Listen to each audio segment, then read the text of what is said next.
Start today with the getting started, the very first lesson of the Adobe Illustrator Classroom in a Book, the CC 2017 version. This is the final file that you're working towards in this lesson. So this is what it's going to look like.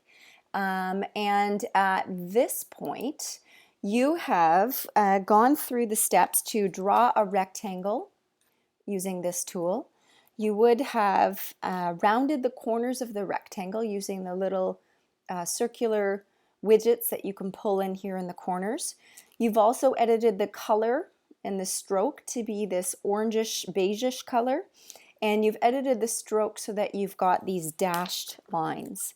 In the layers panel, you can also see that you have renamed this first layer as background, and you double-clicked and renamed the second layer after creating it using this Create New Layer button, and you renamed the second layer Content.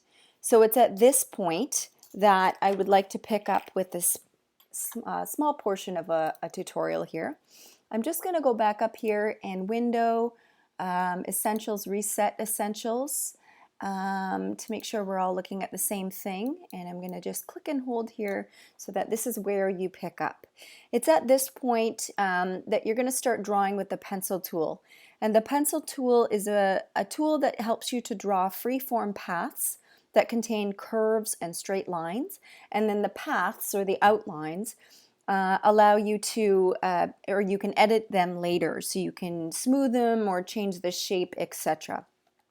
So the first step on page 16 of your lesson is to click and hold the Shaper tool, which is right here. And you'll notice, like many of these tools, when you click and hold, there's other tools hidden behind them.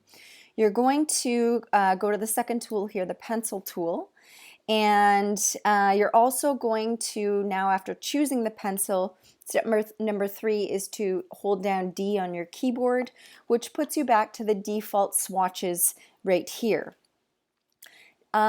Once you have these default, then another way to change those is to go Window, Swatches, and this is another way that you can choose your swatches. You can scroll down this panel you see, and it's asking you to choose a dark gray swatch. So just choose any of these. I'm going to choose this one here. It's another way to apply color to the stroke and the fill of the artwork. Okay, I'm going to collapse this, and I'm going to say View, Rulers, Show Rulers, and then you'll notice along the side and the top I get my rulers again. If you look at page 16, it will show you a diagram, but I'm going to show you here as well. I'm going to draw a rough selection of what a chef's hat will look like. So I'm going to start something like this. I'm drawing with my right hand, but I'm a lefty, so this is a little bit challenging. Okay, so there's my rough chef's hat. It's a roughly an inch wide. Don't worry too much about that. So as you noticed, when the pointer, I started here, I went around, and when the pointer reached approximately where I started drawing the circle, a circle will appear next to the pencil tool, and that indicates that the path or this outline is going to be closed. You can tell it's still selected, and you're going to leave it selected. Then in the swatches panel, you can do this in many ways, of course. You can go Window, Swatches, as we just did, and you're going to click on the fill box right up here, and you're going to change it to white. So we have a white chef's hat.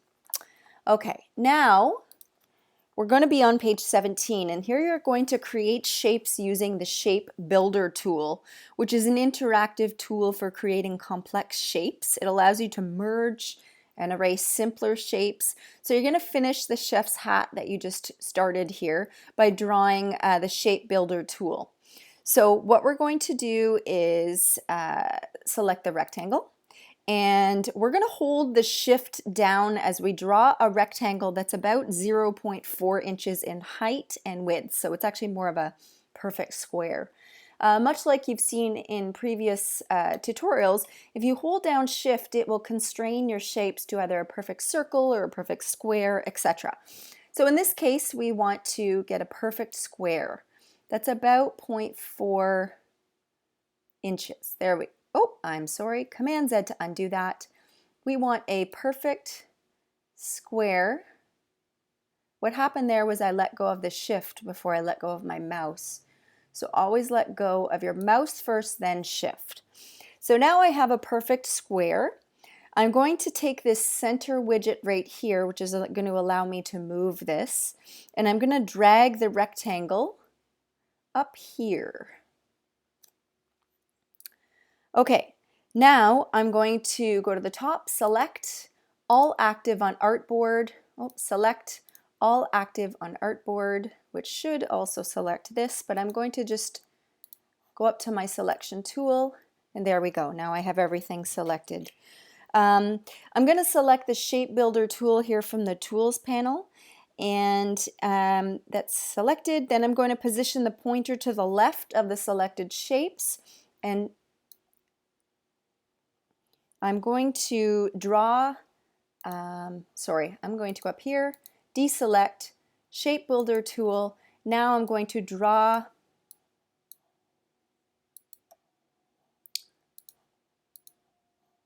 Shape Builder tool, and I'm going to draw across the two of them.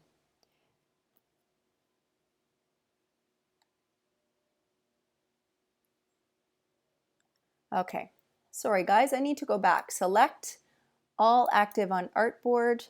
Now select your Shape Builder tool, position the pointer to the left of the selected shapes, and now you can see when I dragged across the two and I released the mouse button, the shift key combined my shapes.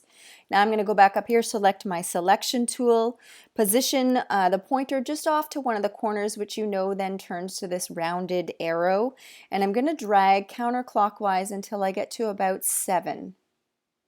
Don't worry if it's slightly off.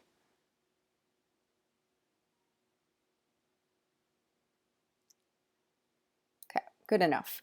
So it's about 7. Now I'm going to Object, Hide, Selection, and what this will allow me to do is then work on the next part of my file. So of course I'm going to File, Save, and you're going to rename your file if you haven't already as Bakery. So at this point then you're ready to pick up and move on with the bottom part of the cupcake.